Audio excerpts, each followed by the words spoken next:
Hello দর্শক, welcome নতুন আরেকটা ভিডিওতে। তো আজকে আমরা যাচ্ছি ফেনী জেলায়, আর ফেনী জেলা যাচ্ছি একটা খামার বাড়ি দেখতে। শুনছি খামার বাড়িটা অনেক সুন্দর।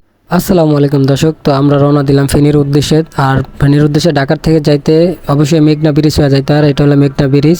তারপরে আর একটা ব্রিজ সামনে আছে, এই যে এই ব্রিজটার নামটা আমি হয়তো জানি না। এই ব্রিজটা একটু মোটামুটি বড় ছিল। তো ফাইনালি ওই দিন ছিল জুমার দিন, শুক্রবার, নামাজ আদায়ের সময়। তো গাড়ি ব্রেক করে নামাজের বিরতি দিল, তো আমরা একটা মসজিদে নামাজ আদায় করলাম। তো তারপর আবার নামাজের আদায় পরে একটু জ্যাম ছিল, পরে গাড়িতে বৈশা আবার একটু ভিডিও চালু করলাম। তো ফাইনালি আমাদের এখন ব্রেক নেওয়ার সময় অনেক দূর এসে পড়ছে। আমরা কুমিল্লা ঢুকছি। কুমিল্লা 14 গ্রামের আগে এই রেস্টুরেন্টটা। তো এটার খাবার গুণমান অনেক ভালো, আর বিশেষ করে এই সমস্ত রেস্টুরেন্টে সবসময় একটু দাম বেশি রাখে। যেই খাবারটাই খাবেন একটু দামটা জিজ্ঞাসা করে খাইলে খুব ভালো হবে। আমরা তেমন কিছু খাই নাই, যেহেতু আমরা বেড়াইতে যাইতেছিলাম একটা বাড়িতে।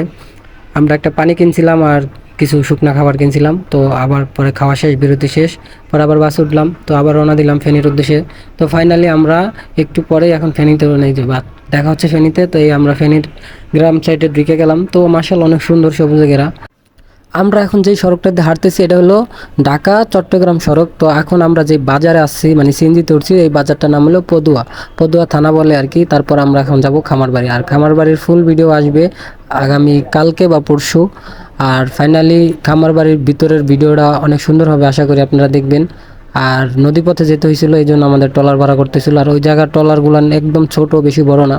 আমরা 6 জন গেছিলাম, তাতেই মানে একটু অন্যরকম ভালো। তো সবাই ভালো থাকবেন, আল্লাহ হাফেজ, আসসালামু আলাইকুম।